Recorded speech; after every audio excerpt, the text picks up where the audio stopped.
अखिल भारतीय जाट आरक्षण संघर्ष समिति के राष्ट्रीय संयोजक आदरणीय यशपाल मलिक जी और हमारे जाट संसद के मेरे अजीज जो भाई देश विदेश में जाटों को इकट्ठा करने के लिए, जाट समाज की भलाई के लिए दिन और रात एक करके इस आयोजन को करने जा रहे हैं। जाट संस्कृति, कला और आरक्षण की लड़ाई लड़ने वाले भाई पलसानिया जी, कलवानिया जी और विधायक सांगवान साहब, आदरणीय मंच और मेरे सामने बैठे जाट सरदारी, आप सभी का अभिनंदन, दंडवत प्रणाम।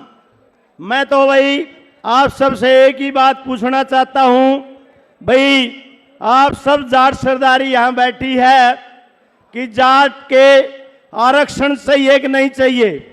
एक बार जोरदार ये बताओ, जाट समाज को आरक्षण चाहिए कि नहीं चाहिए? फिर क्यों नहीं मिलता? कारण क्या है? उसका कारण है हम जाट समाज के भाई अपने बच्चों के प्रति जाट आरक्षण की लड़ाई तो नहीं लड़ते, लेकिन राजनीतिक आकाओं या उनके बच्चों के लिए आप दिन रात मेहनत करते हो, लेकिन आरक्षण की बात आप लोग नहीं उठाते। मेरी आपसे विनती है, जिस प्रकार हमारा को हरियाणा में तो भाई ना तो सेंटर में है और ना स्टेट में, और यूपी के अंदर स्टेट में है, और राजस्थान एक ऐसा प्रदेश है जिसमें स्टेट में भी है और केंद्र में भी है। डॉक्टर हरि सिंह जी जो दुनिया से चले गए सन 1999 में, सीकर के अंदर एक बहुत बड़ी रैली की थी जिसके अंदर 5-7 लाख अपने जाट समाज के लोग इकट्ठे हुए और आदरणीय वाजपेयी जी ने उनको आरक्षण दे दिया। वाजपेयी अपनी बात के धनी थे, उन्होंने सेंटर में भी दिया और स्टेट में भी दिया। और भाई आज की सरकार भाई 2015 में अपना सेंटर का आरक्षण चला गया। आदरणीय भाई प्रधानमंत्री ने भी कहा था मैं आरक्षण दूंगा, और भाई 2017, 2019, 2020 अमित शाह ने बार बार जाट समाज के लोगों को बुलाया और कहा आपको आरक्षण देंगे।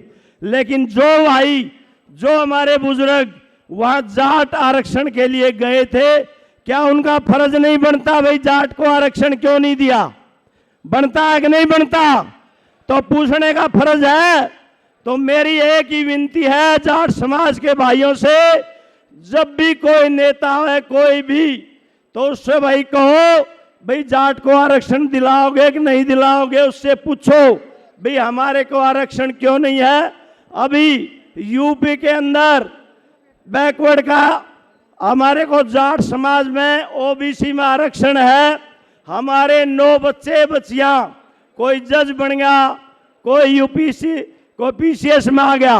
अगर आरक्षण नहीं होता तो 9 बच्चे भी नहीं आते। तो मेरा कहने का भावार्थ है, जाट समाज के लिए आरक्षण एक संजीवनी बूटी है। अपने बच्चों के भविष्य के लिए हम सब ने मिलजुल करके काम करना है, और यही तभी होगा जब आप सब एक दूसरे की टांग खिंचाई न करके एक दूसरे का सहयोग करोगे।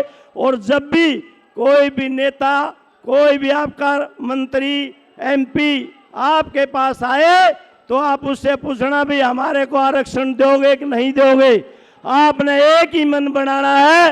जो पार्टी, मैं आपसे विनती करता हूं, जो पार्टी हमारे को आरक्षण देगी उसी को वोट देना।